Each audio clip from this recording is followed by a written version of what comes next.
d'être là. Merci Bastien d'avoir accepté de venir à Nouveau-Rêve jusqu'à Saint-Étienne. Avec joie. Je suis un peu émue de t'accueillir parce qu'on s'est rencontrés il y a 10 ans dans un petit court-métrage que j'avais tourné. Non, j'ai regardé, c'est pile 10 ans, 2015. Pour un petit court-métrage que j'avais tourné quand j'étais à la fac. Et tu avais accepté de jouer dedans gratuitement. Et tu avais été très généreux à ce moment-là. Tu l'es aussi aujourd'hui, donc merci beaucoup. Je viens de dire. Dans un premier temps, je voulais juste un petit peu revenir un peu sur ton parcours. Du coup, tu as été formé à la classe libre du Beau Florent entre 2017 et 2009. Ensuite, au Conservatoire national supérieur d'art dramatique, tu as plutôt eu une formation de théâtre. Et assez vite, tu t'es tourné vers la télé et le cinéma, puisque tu as été repéré dans un téléfilm qui s'appelle Simple en 2011. C'est ça, si je me trompe pas. Oui, les dates, je suis mauvais, mais c'est pas. Voilà.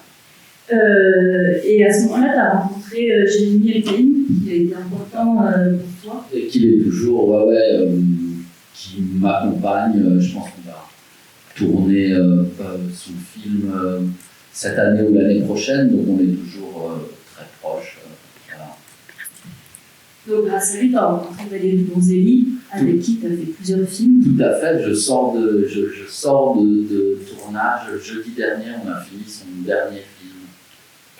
Là, juste là. Mais c'est une relation qui a été un peu en pointillé. J'ai beaucoup travaillé avec elle au début, après cette rencontre avec Jérémy. Moi, d'ailleurs, je ne sais pas si vous connaissez Jérémy Elkaïm et Valérie Donzelli. Valérie Donzelli, c'est La guerre est déclarée. Puis après, elle a fait beaucoup de films, jusqu'à L'amour et les forêts, qui est allée à Cannes l'année dernière, me semble-t-il. Voilà. Marguerite et Julien, oui. Je joue aussi. Et ensuite, tu as aussi rencontré Dominique Moll. Plusieurs films, Carnivore, C'est les bêtes, puis La nuit du doute. Carnivore, c'est pas Dominique Moll, c'est les frères Régnier.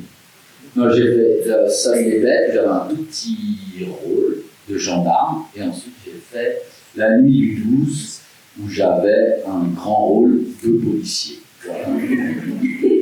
Apparemment, il y a eu le César du meilleur espoir masculin. Tout à fait. Et plus récemment, on t'a vu dans Un homme en fuite, de Baptiste Debroux, mais aussi dans Le Comte de Monte Cristo, tu fais le grand méchant.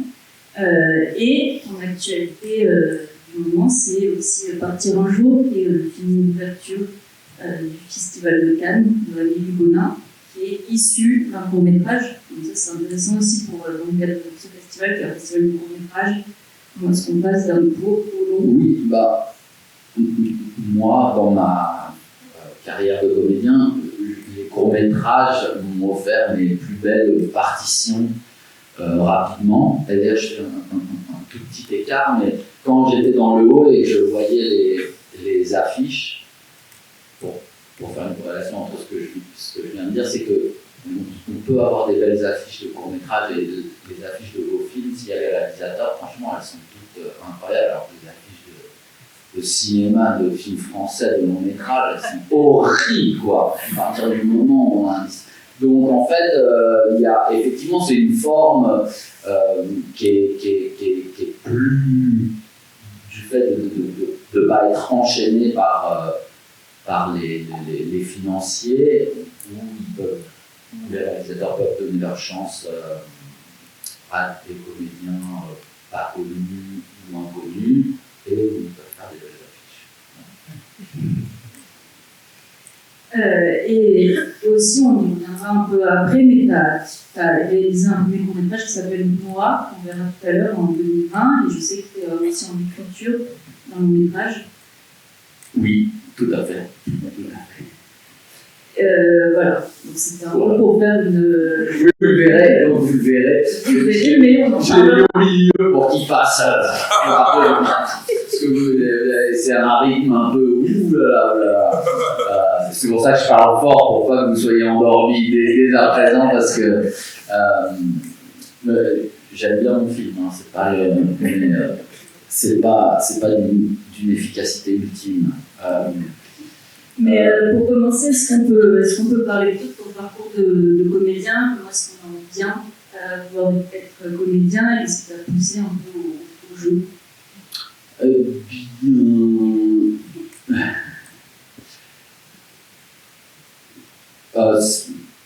Mon métier, ça fait partie, j'ai la chance, ça fait partie des immenses choses de ma vie.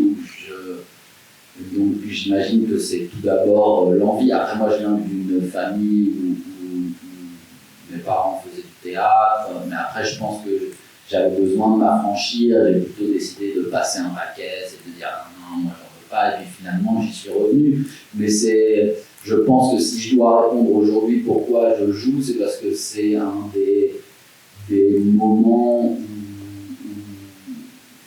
je n'existe plus, on va dire ça comme ça. Et le parallèle avec la danse, il est encore plus marquant. Par exemple, on va voir un spectacle de danse, et puis on voit les danseurs sortir, et puis il y en a un qui est en béquille, et alors qu'on vient de le voir danser pendant 2 heures sur le truc, et en fait il avait la jambe cassée, mais quand il dansait, ça ne se voyait pas, et je pense qu'il avait même oublié qu'il avait la jambe cassée. J'exagère, je tire le trait. Mais en tout cas, moi, c'est un des moments où j'arrive à plus faire partie de la planète, à être dans une autre espace-temps, et ça m'allège beaucoup l'existence. Est-ce que tu as grandi avec des modèles de comédiens? Non, pas du tout. Non,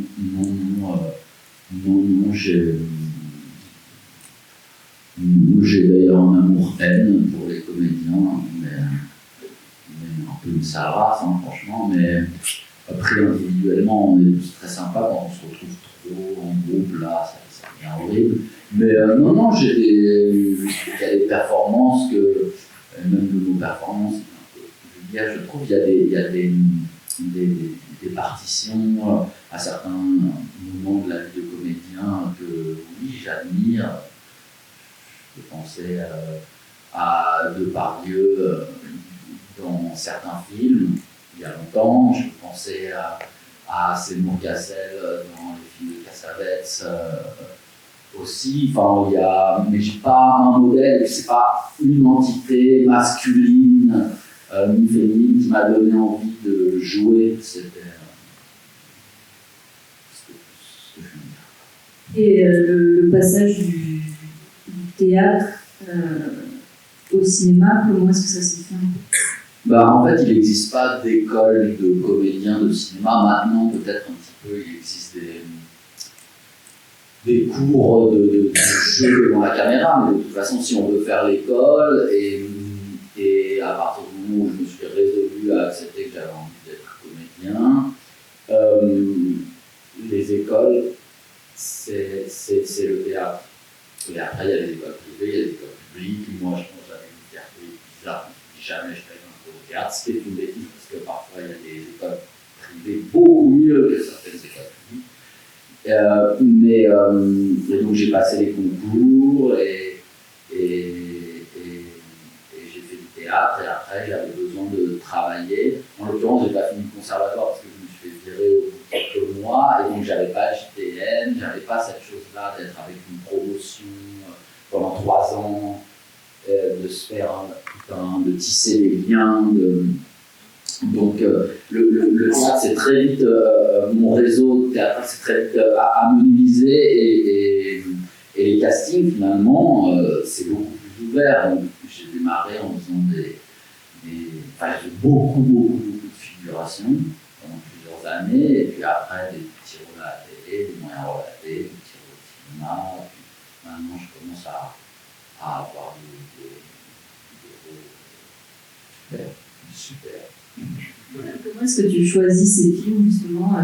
Est-ce que tu continues à faire du court-métrage?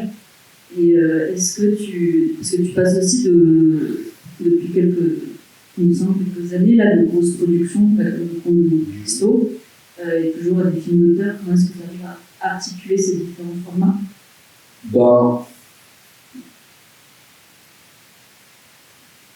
Alors pour les courts-métrages, par exemple, oui, j'ai un cours, s'appelle un moyen, en ce moment, un moyen dans lequel j'ai joué, l'étranglement qui a pris de la gaillarde. Donc oui, je continue, moins qu'avant, parce qu'avant, il y a eu des années où je tournais dans 5 cours par an, ça a été formidable.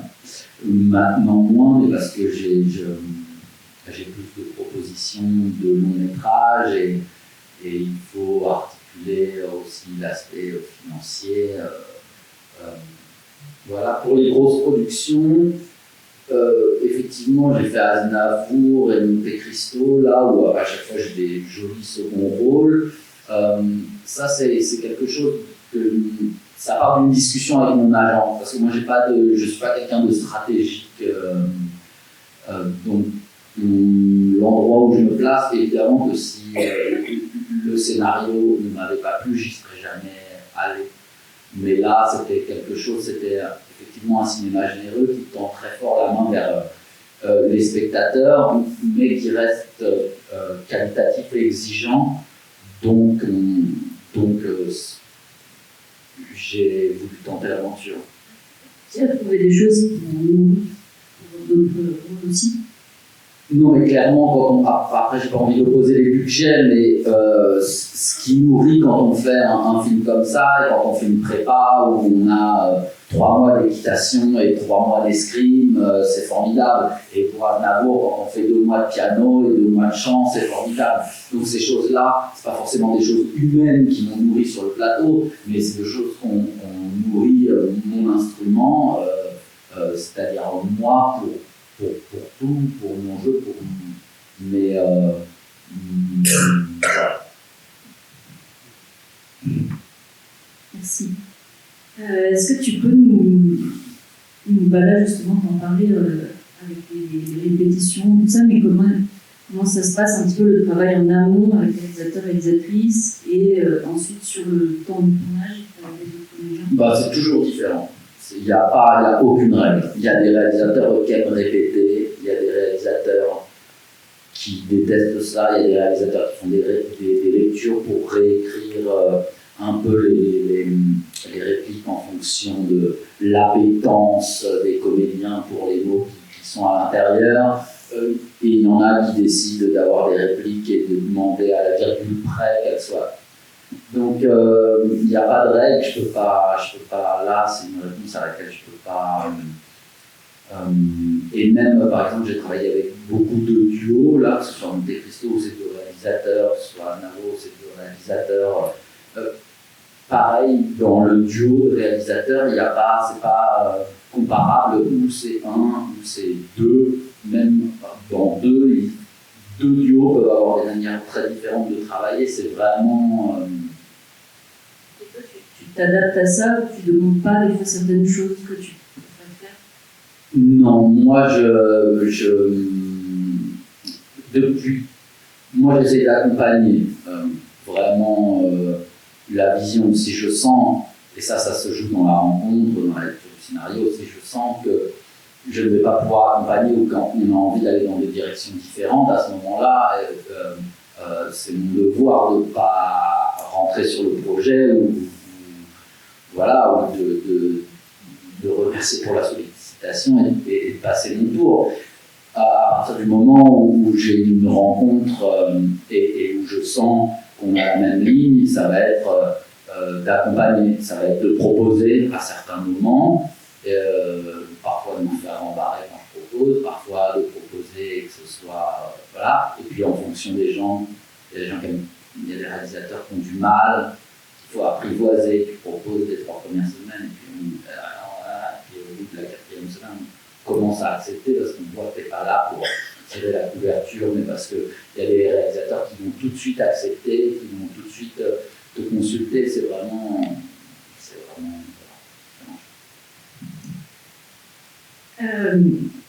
J'ai l'impression que tu as développé une sorte de patte particulière dans ton jeu, notamment du phrasé.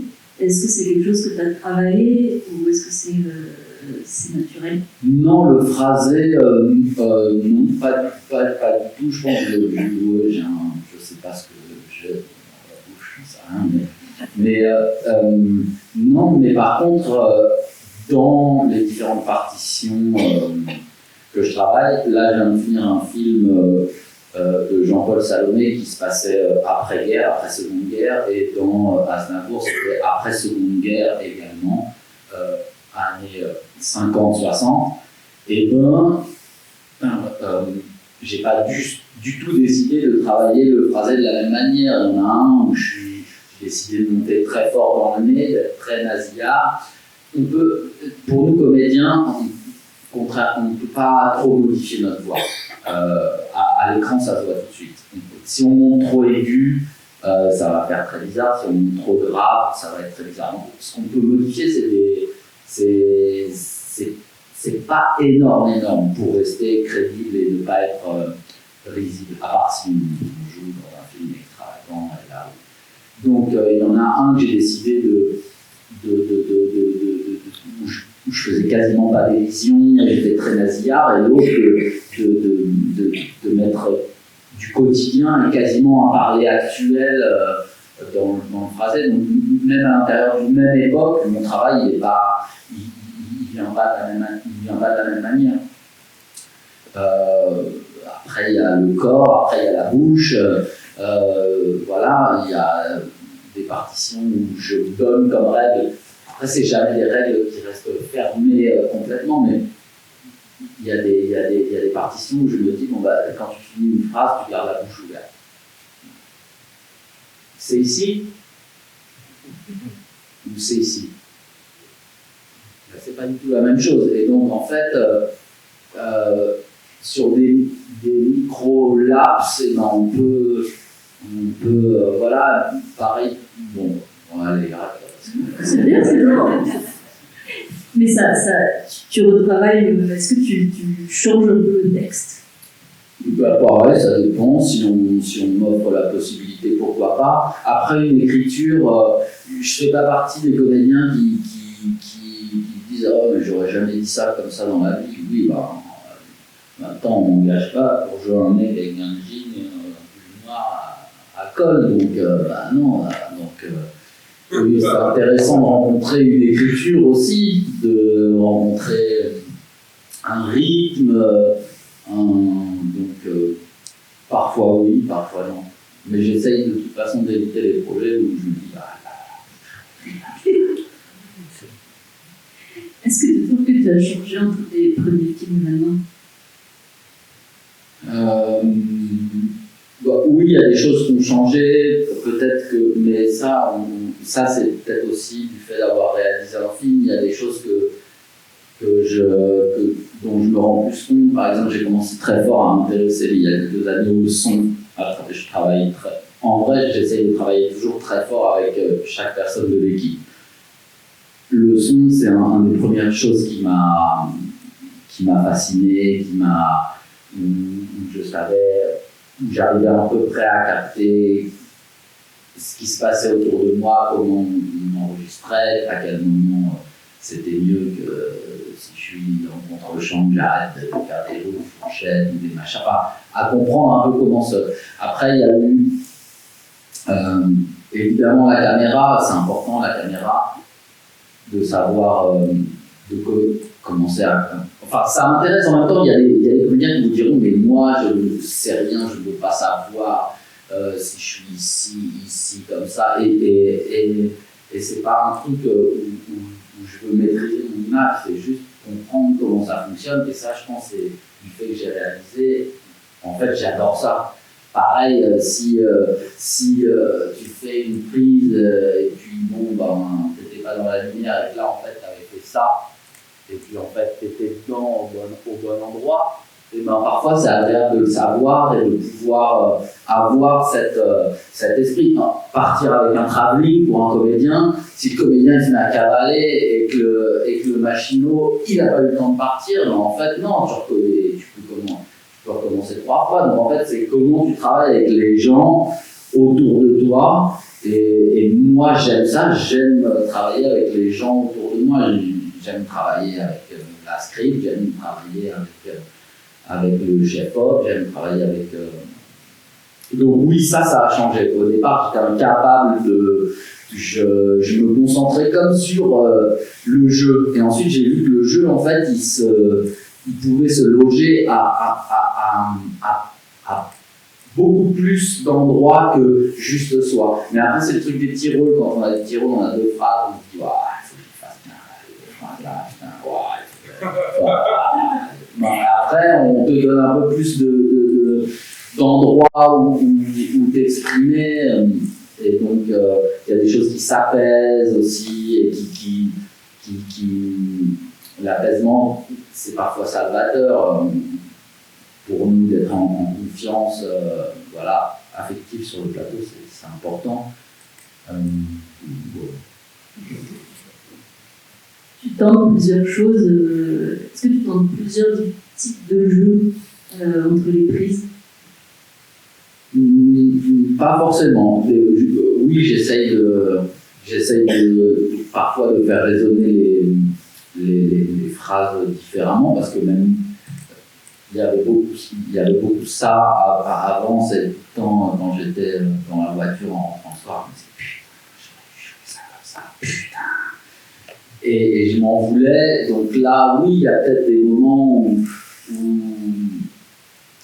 mais c'est peut-être aussi c'est peut-être aussi mon implication dans les films. Comme je suis plus impliqué dans les films, j'ai peut-être, à la lecture des scénarios, pendant l'apprentissage de mon texte, j'ai peut-être plus, déjà, j'essaie de me donner des directions, et voilà. Mais sinon, oui, il y a certains réalisateurs qui disent, bon, bah, on va, ça, je vulgarise, on va en faire une sérieuse, si tu veux en faire une, ou, bon, bah, t'es tout le temps en second degré, voilà, bon.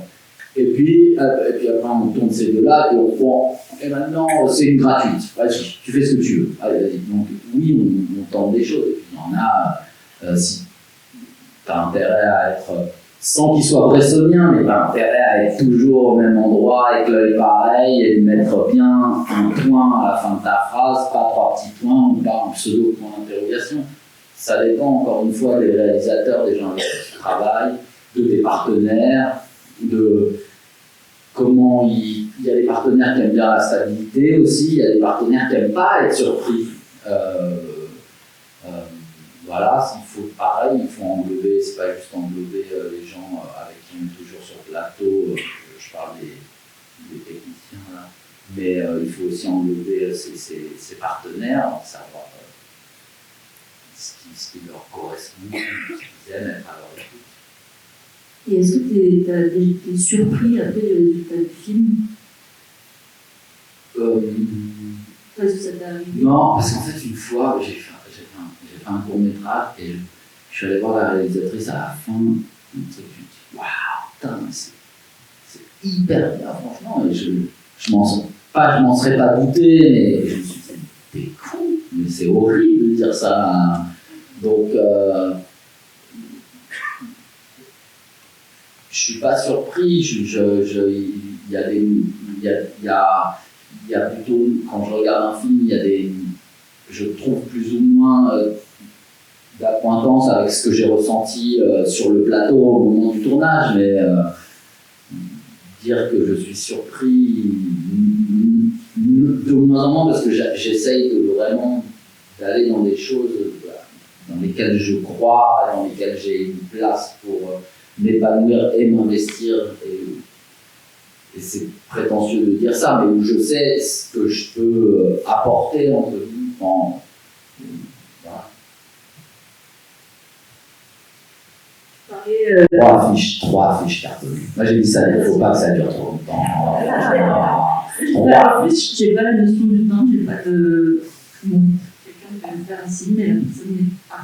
2 minutes. Non, tu parlais que tu avais changé depuis que tu as réalisé un court-métrage. Et moi, je me demandais comment tu arrivais à articuler l'envie de réaliser et surtout l'écriture des films avec le jeu, parce qu'il y a quelque chose de très introspectif dans l'écriture, il y a un temps long, il y a besoin aussi de brillant en fait. Je vais te dire, j'y arrive pas. J'ai commencé à écrire un film pendant le Covid, et la semaine prochaine, je serai dans la Creuse essayé de faire une V1 avec mon co-scénariste, donc ça fait quand même 4 ou 5 ans. Donc non, c'est compliqué, hein, l'écriture. Après, moi, je suis quelqu'un de lent. Voilà, mais non, c'est compliqué. Mon métier principal, j'ai pas la prétention de dire que je ne dis jamais que je suis réalisateur, par exemple. Jamais. J'ai pas ce sentiment-là. Je suis comédien. Après, les comédiens qui réalisent m'énervent. Mais bon, moi, je ne joue pas dans des films. Non, jamais, non. Je rigole. Mais. Il y en a dans la salle. Mais oui, je rigole. Mais en tout cas, non, quand je dis c'est pas mon métier, je dis pas ça quand je prends pas ça au sérieux. Au contraire, c'est un truc qui me passionne. Après, je sais pas si j'aurais. Par exemple, je sais qu'il y a certains comédiens qui font ça très bien, par exemple, dans Garel, dans ses films, il arrive à faire les deux, il réalise, il a fait beaucoup de films déjà. Voilà. Après, je fais pas partie de ces gens qui. Par exemple, quand j'ai fait le cours, j'avais pas 3 cours dans le tiroir, et puis je comptais en faire un deuxième après, et là, j'ai fait un depuis 4 ans, et j'ai pas 2 autres noms dans le tiroir ou quoi. À chaque fois, c'est des choses bizarres, vous verrez. C'est des choses que j'avais besoin de. La phrase, elle a été une fois que j'avais besoin d'accoucher. Bref, non, mais c'est des choses que j'avais besoin de donner, de mettre en image, c'était important. Je n'ai pas envie d'être réalisateur pour. Voilà. Par exemple, même si on m'offrait beaucoup d'argent, je ne m'enferais jamais dans la réalisation d'un texte que je n'ai pas écrit. Je n'ai pas l'ambition d'aller au parc.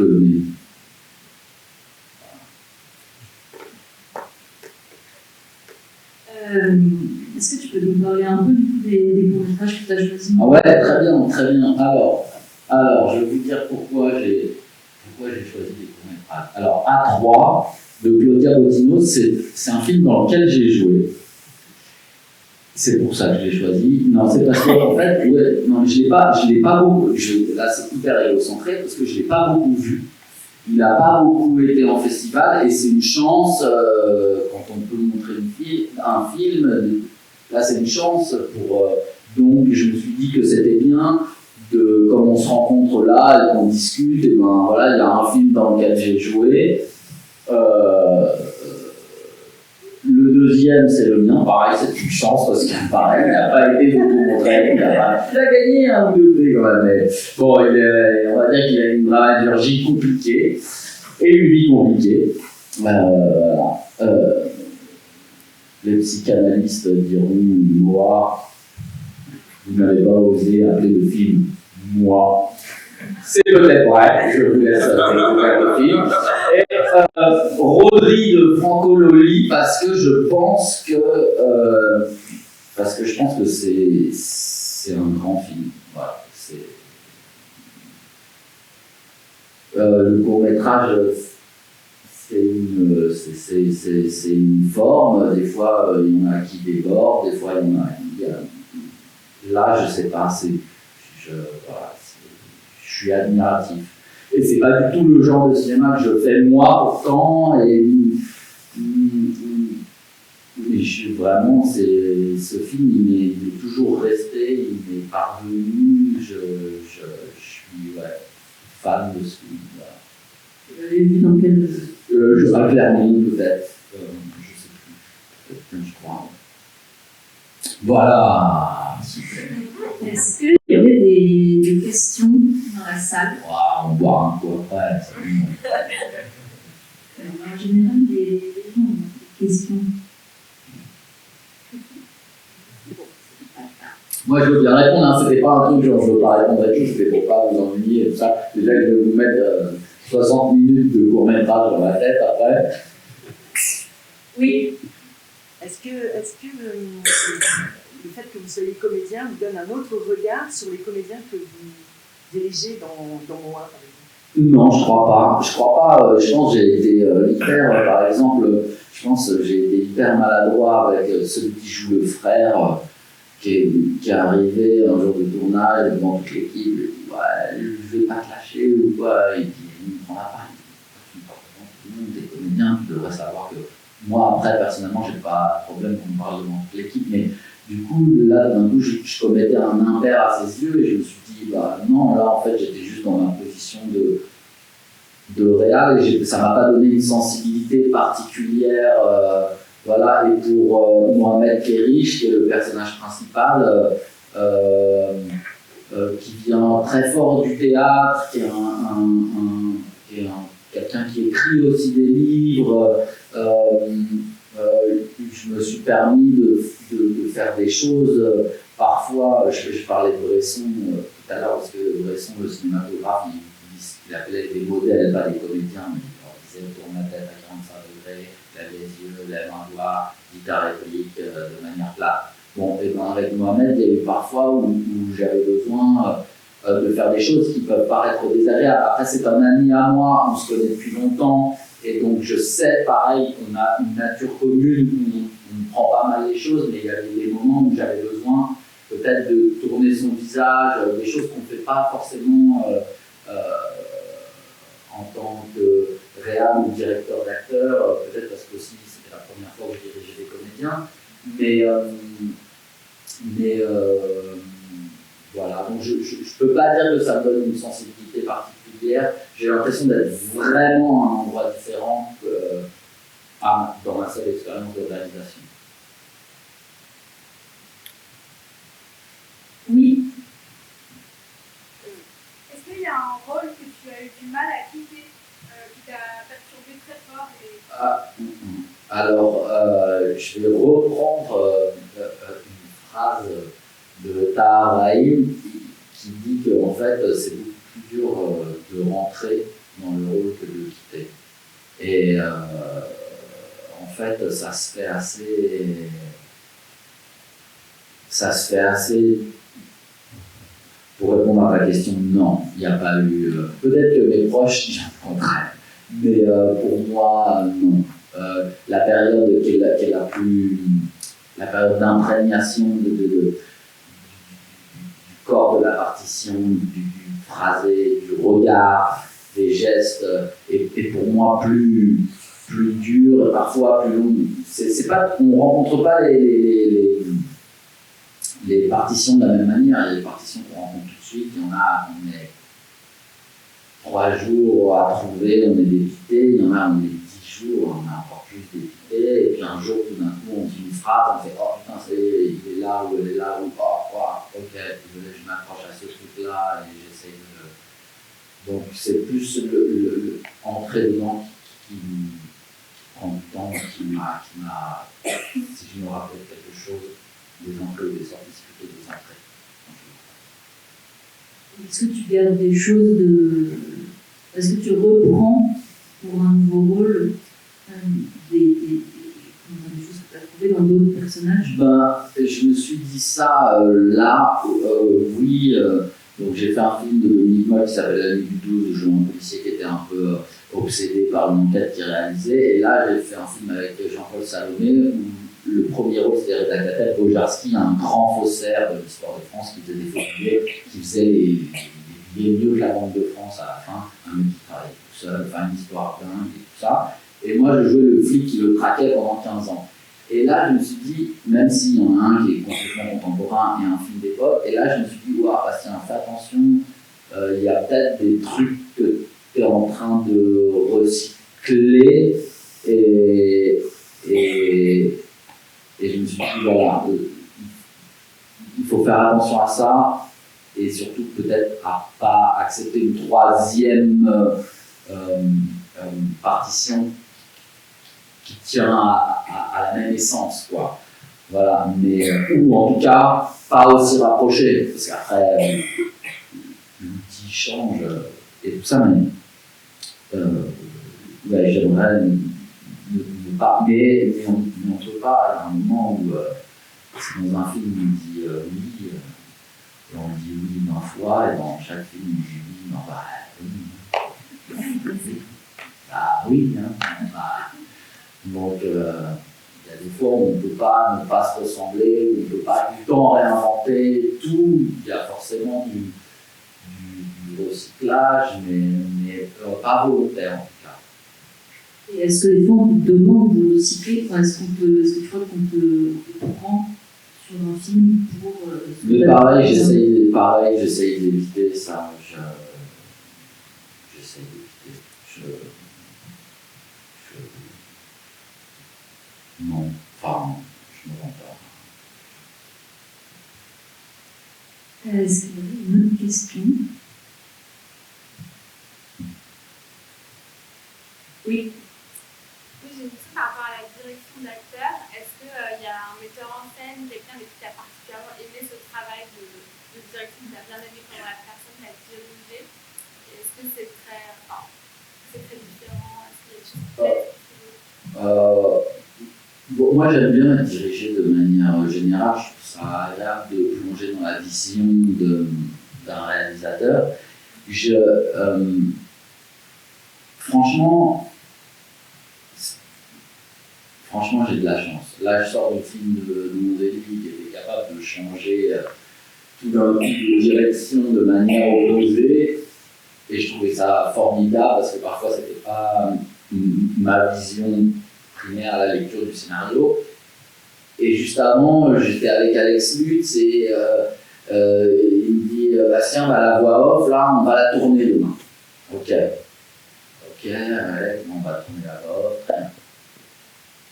Tu vas la dire à ton chien. Ok, bon, évidemment, sur une Alex 3, le chien n'est pas dressé, hein, donc il fallait que tu regardes ta main, tu vois, voilà. Et bon, et ben ça nous surprend, ça nous fait bouger, ça nous. En fait, ce qui est intéressant pour nous, en tout cas pour moi, c'est tout ce qui. Et je pourrais dire tout le contraire, tout ce qui décale ma vision de ma lecture un peu brute comme ça. Après, avec Dominique Moll, et ben, il y a un moment où on allait vers un même point, on savait où on voulait aller, et c'était aussi agréable que des fois on n'est même pas à se parler et qu'on savait comment on avait envie de donner la scène, vers quoi on avait envie de la faire aller. Donc en fait, je sais pas. On a des signes derrière, hein, c'est ça, Guillaume, il faut arrêter là. Merci beaucoup.